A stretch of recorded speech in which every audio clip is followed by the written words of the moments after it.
Happy Wednesday. Welcome to Second Lap. I'm Gramps, your host. Update for those tracking mileage 37,337, 37,337, 10 and a half years now, into the 11th year. I am in Fletcher, North Carolina. This is where one of our kids and her husband and two children live. Their third child lived here as well. I've referred to Hank Zager in the past. I've never really fully, I guess, talked about it. Annie, because she was Annie when we met, and I got together and went out on our first date in 2016. And in 2016, we switched from Annie and Robbie to Emmy and Gramps. Sorry, there's water on my trail, so I'm going to turn around. We became Emmy and Gramps. We had our first two grandsons. They were born in 2016. We then had another two set of grandsons that were born in 2018, the year we got married. One was born on my birthday, so I share a birthday with one of my grandsons. And then we had Hank welcomed in August of 2018. I bring Hank up because Hank is one that's really helped sort of solidify and shape who I am. We lost Hank to a tragic accident at 1 year, just over a year, 386 days. We had been with him 2 days prior to him passing. They were in Dallas. We had done horse rides. And really, if we go back and we look, we had gotten to spend quite a bit of time with Hank and his brother, Louie, just beyond extra time. Like when we went on our vacation to St. Bart's, when we came back, we got stuck in Charlotte. So we were able to drive up and see them and spend more time with them. Just seems like we had a lot of extra time. We got to go to Colorado for the 4th, share a lot of extra time. But then in September of 2019, we lost Hank, grandson number 4 or grandchild number 4. And I don't think it was a moment where the curtain was exposed, but it was the time when, like, all this I had to figure it out. I had to understand. I had to really sort of kind of go through my own transition. And I had been in a transition already. I had started walking the circumference of the earth prior. I had been traveling. I'd gone to India, and life had delivered us 4 beautiful grandchildren, and it was something that there's no way this could ever happen, and it did. And it, as I said, it is sort of really solidified and shaped me. I talk all that because I'm here in North Carolina, and I talk that when I'm here, I walk with Hank. So I'm walking around a park that's near where they live, and I've spent hours and hours, and a lot of times I'll take photos, and there'll be a little light or some sort of symbol that's on the photo that sort of lets me know.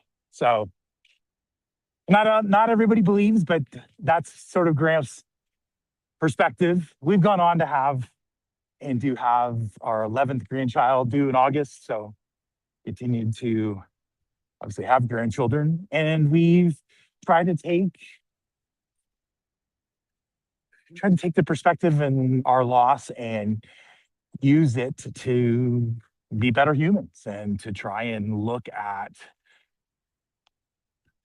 I guess, all the shit that you will see and be able to verify or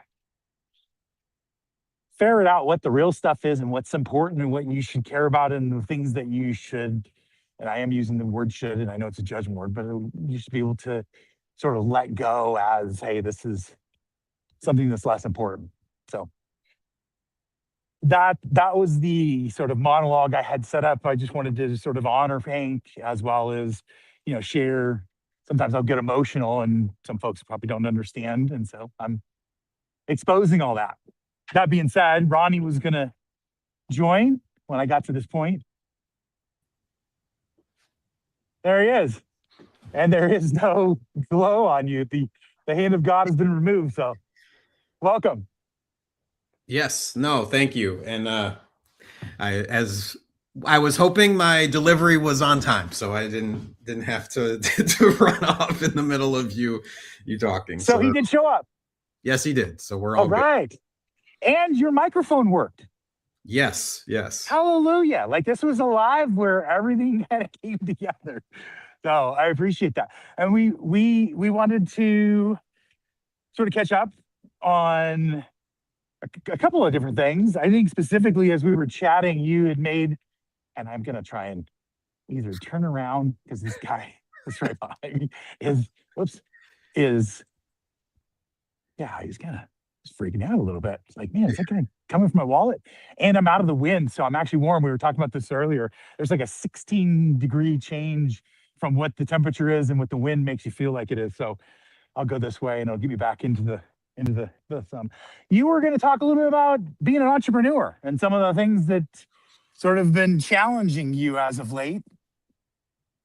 Yeah, no, to me, it's like we've mentioned before, it's always has its ups and downs. There's always challenges, new challenges, especially if you're a new entrepreneur and the things you kind of have to navigate through. It's always tricky, but I think I enjoy challenges. As one of the mantras that me and my son say every day before he goes into school, we're problem finders and problem solvers. And so I think that's the key thing to always at least put myself in the best mindset of realizing, hey, I don't have to drive to some office. I don't have to have one nagging boss. Granted, I think a lot of entrepreneurs would be like, all of your customers are nagging bosses, but right. That's at least something that is a good thing to kind of control your time, control the different aspects of your life. And yeah, it's always tricky. And I think, at least for me, having my accountability, like we've talked about trying to film and do different things, phones happen, phone memory storage like runs out, and there's all kinds of different things that happen. At least in my head, I know I'm being accountable to myself of going for my walks daily, even if I'm not posting a video. It's not something where in my head, it's like, I have to do this or it doesn't count. Like my body knows it counts. And I think that's a big part of it. And just taking that day by day, as well as, I think I forget what the specific post I sent you about, like that stress is the #1 killer. It's not a matter of this or that, or not doing this, or not going for a walk, not working out. I think it's the biggest thing is I ate a few extra chicken wings and an extra piece of pizza during the Super Bowl, and my weight has not gone up to what it was, but it's like and granted, I'm micromanaging my weight every day and seeing like, oh, there's a half pound more, there's this. But it's also just like the post I sent, it's not letting those little things stress me out every single day. I can't let A, B, C, D. It's like, as long as I'm aware of it and keep it in mind, I'm doing my walks. Granted, I'm eating a little more protein these days just because I'm trying to make sure of everything that we've watched and seen and the people that we talk to, making sure that that's a big part of the food intake I'm having and eliminating the carbs. So I think that could also be a part of it. But obviously, I've had a few slack days. I think I don't want to say stress, but it is the different things that come with work that distract you. And as well as it's sick season, we've seen my buddy Zach dealing with the flu, and so I'm not as perky in the morning as I was to kind of get at it and do everything. So I'm a little bit behind on my treadmill miles. So, but it's in my head, it's like the only person that cares is me at the end of the day. And that's the only person that matters, is making sure that I'm keeping up with and taking care of my body and not over pushing it. And I think that's a big part of longevity that we're looking for, is not like getting down on myself about different things. So, but yeah, it's every day is a journey, as you just kind of mentioned in your monologue and different things of how it shapes you and different things of how you're going to take these different pressure points that kind of come along in life. And if it's something that you're going to dig a hole and go deeper and not empower yourself. And I think we all kind of deal with different losses or negative things in our lives. And how do you take it? How do you make yourself better? And I think that's at least something that of the different things that I've dealt with and that I see you doing is taking something terrible and bad that's happened and turning it into something of light, of good, and to be able to share. And I think that's the biggest thing, is that sharing those experiences and different things that happen, whether it's a crazy client, behind on a workflow, a Right. personal loss, weight gain, whatever it might be, we're all dealing with that. And it's like, how do we kind of take the experience from others and turn it into a positive into our own life, so that hopefully we can keep the people around us happy and motivated to not kind of fall into depression or different things that can happen. So, but Yeah, I yeah, hear you. I was gonna say the biggest thing that I heard you say there, and that I think I've seen the people that I've been talking about this with, is choice. Like, we all have the choice and we get to choose. And that's the one with two O's, I think, because chose is the other. Yeah, choose. We get to choose how we respond. Yeah, sorry, you get to see. I'm a math guy. We talked about it last week with OG, but I have a lot of tricks from the English language that I've learned how to, sort of make sure we get to choose how we react. You know what I mean? There's a lot of bad stuff and good stuff that happen to everybody. Like, getting overly excited can be as harmful to your body as getting really sad and depressed. Like, homeostasis, or being as close to the line, Zen. I'm trying to think of all the Buddha and different people out there that talk about how, to try and be as calm and as, even as you can. And it's not real. The world isn't calm. So you have to be able to try and sort of tool your way back. And as I said, what you said was, you get the choice, you get to choose how you react. And you could start everything off with, "God, I hate it in the world, and the weather is terrible," and it just sets you up for nothing positive. So, as we've talked about, I get out, I put my feet on the ground, out of the bed, and I'm grateful to be awake and alive, and I'm excited to go turn on the coffee. We do a pour over, so I was going to say the machine, but I don't have a coffee machine.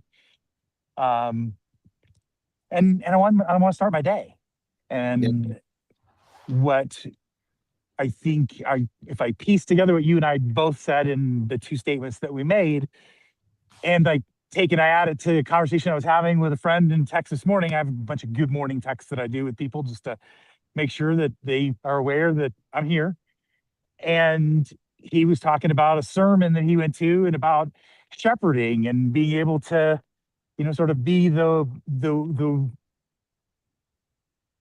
in a positive way. I'm calling myself a wise elder. Like, and I don't know if that's a compliment or if I'm just getting old, but I think being able to take what we know and our experiences and share it with those. I don't think that we're supposed to take their lessons away. And I think it's okay for us to, take what would be to the chest, and maybe give them a kick to the shin. You know what I mean? yeah.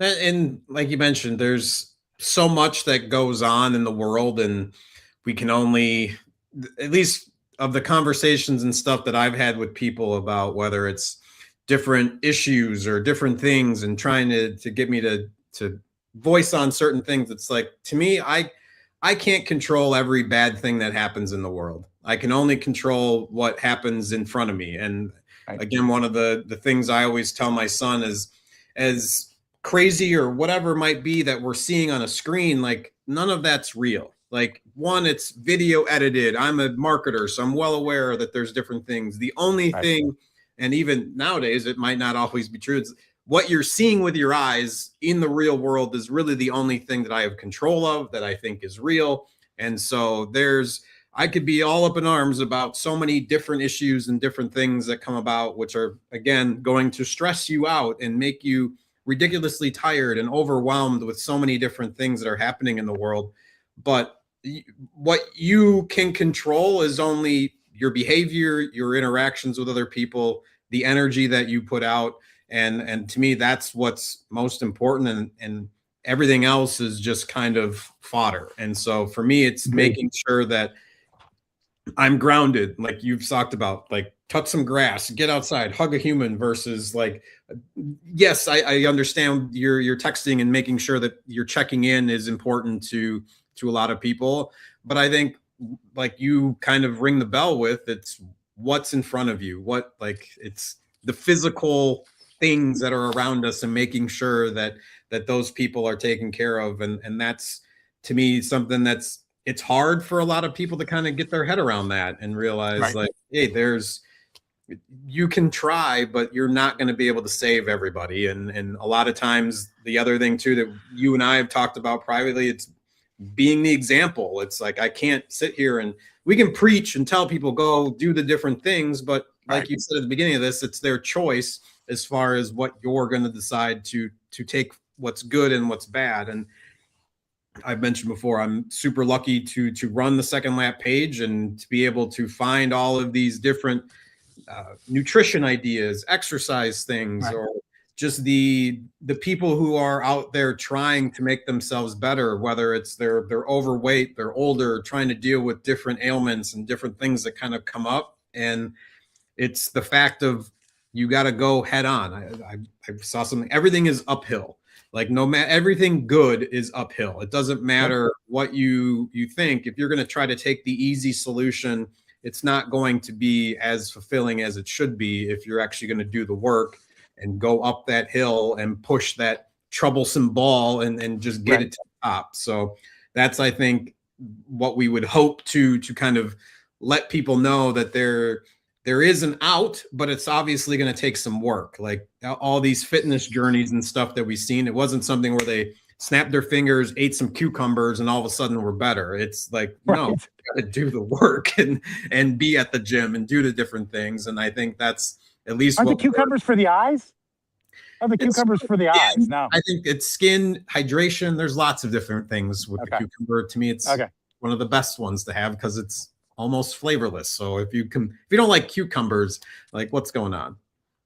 I'm not a big fan of cucumbers, but the reason is much more sinister. I'm anti-pickle and I know where they came from. You know, that's the whole problem. You know what I mean? It's like, hey, if I don't like this one thing and its origin story is over here, I know it's terrible. Terrible logic. Line, Rob. I'm pro pickle. I'm pro sauerkraut. I am for your gut health, and all of those fermented items I think are beneficial. I'm drinking kefir in my nightly blended drink with my protein and my fiber. So I do believe in it.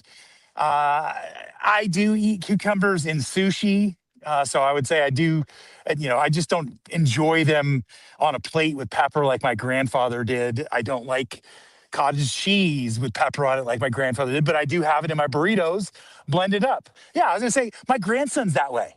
He like literally, he's like, bring it to me, and he's got a spoon, and he's like my grandfather reincarnated. And I'm like, holy crap, I didn't know anybody actually ate that stuff. I love, my mom got me onto the cottage cheese and peppers, so okay. It's not as bad as my sister-in-law who did ketchup on peach Jello, which to me is one of those that I don't think she's like aluminum foil on your teeth. Yeah.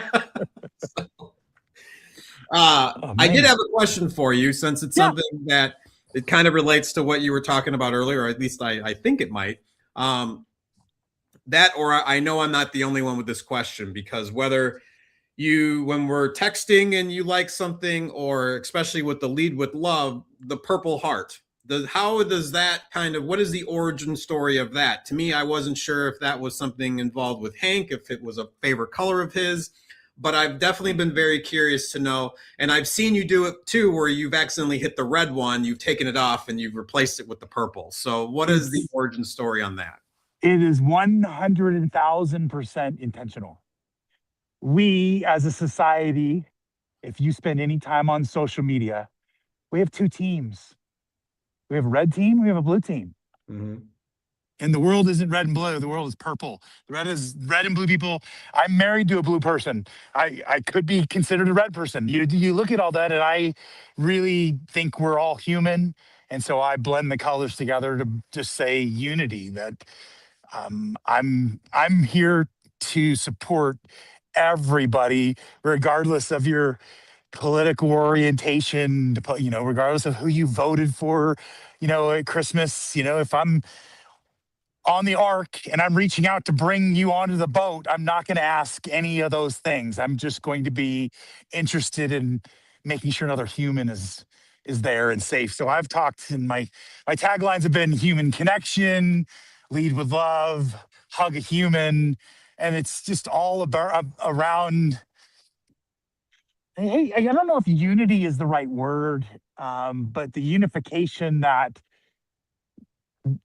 we're all part of the same squad. We're on this rock spinning around 365.25 days per year. And I think everybody's important. So yes, it's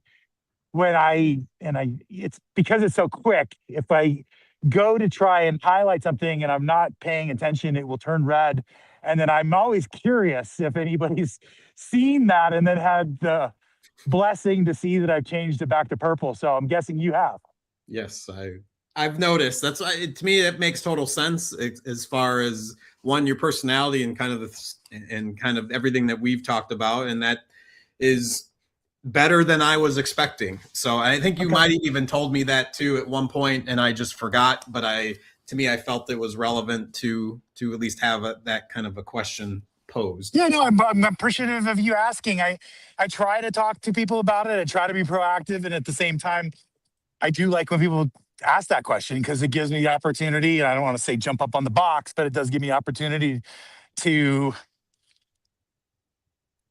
socialize a mini sermon. I just there's so many different definitions and people react to different words. So I'm not sure how to say it, but it gives you a chance to interact and share. Hey, regardless of what you think, I still like you. Mm-hmm. In fact, I might even love you. That's it's that rewarding. It's as I said, we're on this ball, we're circling around, and I think a lot of people seek purpose.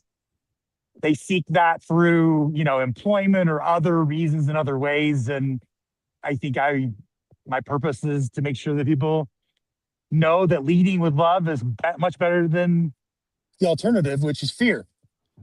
No, absolutely. To me, that's always since I was pre-18. I think for me, just the two-party system has always been something I've can't stand, and I know social media has made it even worse. And granted, here I am a marketer, so I totally understand the way that Yeah. it's. I forget the whatever movie that was. It's not The Social Network because that's the one about Zuckerberg, but there Right. was the other one that kind of explained the marketing process and everything that goes into kind of separating us. And I forgot who it was recently. I think I reposted it. Was people realize that sex sells until they realize that rage sells even more. And I think that's what we're trying to combat is fighting the rage baiting that goes on. And it's like you've mentioned, lead with love, because that's essentially we all have different beliefs. It's always been something. I saw Jesse Ventura said that we need to take off all of the political parties on the ballot. So then you actually have to do the research, because that was something I always was a proponent of like, hey, let's take whatever the 15 issues that you feel are most important and how do those different people line up, and then that's what Right. you look for versus just doing straight party lines. So whether that turns people off of me, I really don't care. To me, it's like, be educated about different things. We all have different viewpoints on different topics, and it's like that's why there's however many religions and different. Right. Nobody can come away with exactly what we want because we're all human. We all have a different experience of life and how we've taken different things in, and to me that's the base of all of this, is that we're all different but we are Right. all the same. We are all more similar than we are different. I do think I celebrate, we can celebrate the differences. It's beautiful that people have those differences. It's awesome to get into conversations and it's one of the most rewarding things for me, especially doing what we do here. And this is that I get into a conversation and I learn something new. I had no idea about somebody, and it's like, man, you're very, very interesting to me. I think I lost my train of thought. We Be all need, curious. yeah, I was like, we Yeah, all need to be sponges. I think that yeah, to me was one thing I realized. I was coaching track with a genius physics teacher who was the cross country ski coach. And just right. to me, it was being around someone like him, or just people that are different, that have these experiences or expertise in certain fields, and just kind of understanding and listening. I think Yep. that's the other thing too, that I appreciate with being a part of this, is that you want to listen to what other people have to say. And I think that's kind of the anti whatever. It's like, you're going to listen to me and what I have to say. And that's kind of not the problem, I think, but I think there not enough people are willing to listen, because they have to have my voice matters. And it's like, well, your ears matter too, as far as listening to what other people have to say, so that you can understand where they're coming from, because otherwise you're just so selfishly focused on what you think you need to get out to everybody. I've learned a couple of things or some tricks. One of the biggest tricks is try to go into every conversation like you have no idea what you're talking about. Be curious. As you said, listen to understand, as opposed to what 99% of my experience, which is somebody's listening to respond. They want to Yeah. make sure that whatever you're saying, that they can respond with what they want to say about that specific topic, as opposed to, holy shit, I didn't know that there were 30 centimeters in a foot. Like that's interesting to me. I don't know why I brought that up, but it is an interesting I measurement. didn't know that. So thank Did you. you know that? I didn't. You're welcome. You're welcome. So it's just, as I said, the cliche is you have two ears, one mouth. Listen, as opposed to trying to talk over people. I'm trying to think of all the sales tools I've learned in my life. As you said, and I'm grateful that you see it. I really want to understand, why do you feel that way? Like, did somebody do something? Did you have an experience? Is there something I don't know? Like, I really do mean this when I say this. I don't know everything.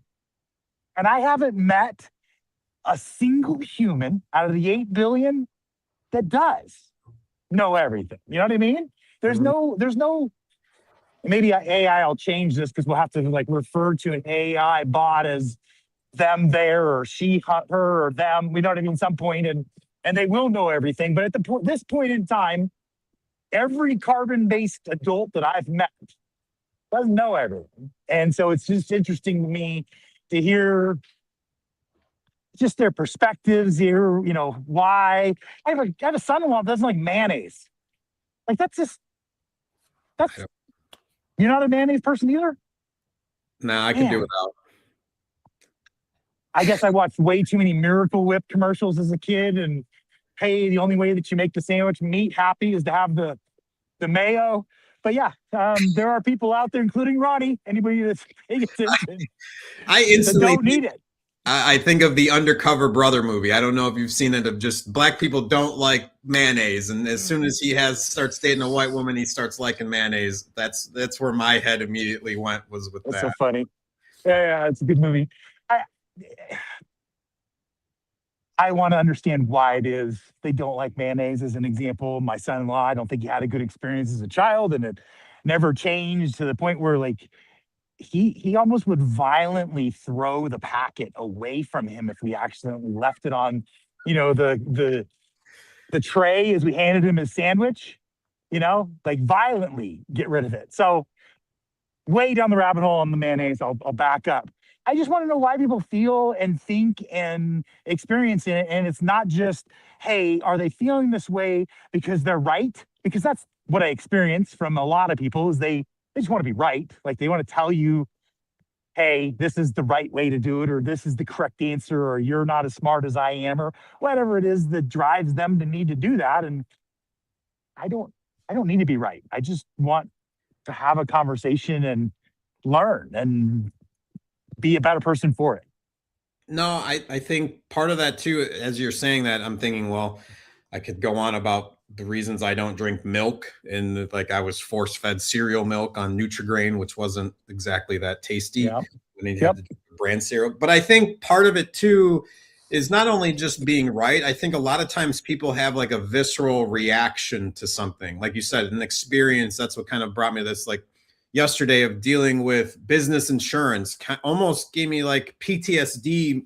Like previous relationship, we had to sue like $1 billion insurance company, and I Right. was like, kind of tensed up and just bitter yesterday of dealing with kind of the reaction that I was getting from this insurance guy. And it's like, and I had to sit back, and as soon as I mentioned it to somebody else, like I was like, oh yeah, like that's why I reacted this way, is because I have this built in my past. As much as I've tried to block it out, Yep. that it's like that, like why did I have that reaction? And so it kind of goes similar to what you're saying of like, why does somebody all of a sudden become so intense about something? And it's like they might not even realize it too, of why they're reacting that way to you. But I think if somebody asks a question, or if you listen, you can kind of, whether it's for yourself or understanding somebody else, like having that connection point and realizing like, oh, that's why this is happening. And whether it's, you can use it positively for yourself, or at least for me yesterday, like calm myself down and be like, okay, like I don't want to be reactive to when I go get my son, because he doesn't know why I'm upset in this Yep. way. And it's regulating ourselves and having that understanding of like, why are you triggered in certain ways? And I think we've talked about with different people of whether it's food cravings or sleep or just different things that all of a sudden you don't even realize are causing you to be whatever emotion or personality in that moment. But it's like taking a step back, looking at yourself at a third person. It's like, why are you doing this? I think is something that so many people just don't do. Not saying Right. I'm not on my high horse, but it's like we need to self-regulate, kind of look ourselves in the mirror, go into the bathroom, look yourself dead on and be like, why are you doing this? And whether it's overeating, like just reacting, commenting on posts that you don't need to be, and then just there's so many different things of like, why did this trigger you? Why are you being so reactive? Yesterday I had the opposite happen. So we were driving, we're in the car, we stopped to get gas. We were 250 miles from our destination. Got back on the freeway after getting a tank of gas. Bing. What was that? And even Annie said, what was that? We're listening to an audiobook. And I look down, my TPS, tire pressure sensor, 3 of them say 36 and one of them says 29. About 45 seconds later, it says 28. 45 seconds later, it says 27. I'm like, because I'm doing calculations in my head. And I'm like, okay, is it slow enough that I can just stop every 200 miles and put air in it? Because I only got 250 left. So a couple stops and I'll be able to get there. And then by the time that I changed the tire and we started to drive away, it was at 18. So the answer is no. And where I was going with this and why I brought it up and the relevancy is when we got back in the car, my wife was really quiet. And she's looking at me and waiting for, this roar of anger to come out. Why did this happen to us? And instead I was just really calm. And she looked at me, she goes, well, that was pretty quick. And I said, well, I did work at Discount Tire for the first 2 years of my life. So I know how to change the tire. There was nothing that was going to come from me freaking out. There was nothing that was going to gain from us, losing my shit and going off. And it was like, hey, the quicker and more together they am, the sooner we arrive at our destination. And it ended up, I think it slowed us down like 17 minutes. For the day, or 18 minutes is the time I lost. And I'm not an F1 or a NASCAR guy, but I felt pretty damn good. I didn't put the jack in the right place to start just because the big tires, I ended up having to move it under the axle. But 17 minutes, swapped them. The only thing that I kind of felt like it Dorcas is that when I started the car back up, it told me that the right rear tire was at 18.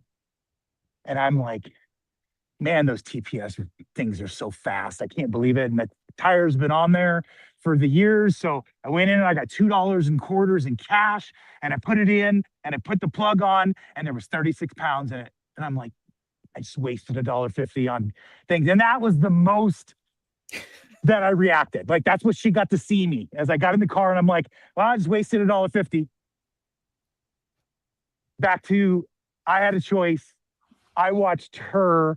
She had obviously experienced other times in her life where the person that was changing the tire lost their shit and she was surprised. And I don't know, I was proud of myself. Like it was like, hey, I could have made a choice, because I could have kicked the car, I could have, done all those things. And instead, she held the lug nuts as I took the tires off and I had to jack the car a little bit higher up in order to get the new tire on. And I'm always worried when I'm doing that, like literally that little bit of friction is going to cause the car to fall over and I'm going to have to drop, get it off the axle. And none of that stuff is real. Like, so I'm having an panic attack of something's never going to be real.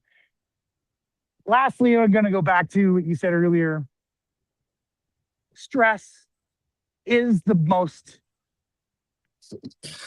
destructive thing to the human body. I've had health issues. I've had other things that I've chased in my life. So I've taken blood pressure regularly. I've written everything I've eaten down. I've taken, medical logs.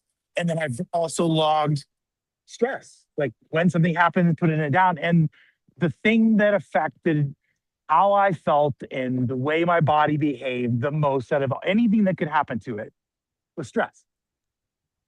So being able to understand that, being able to employ Lamaze breathing if necessary, whatever you have to do in order to,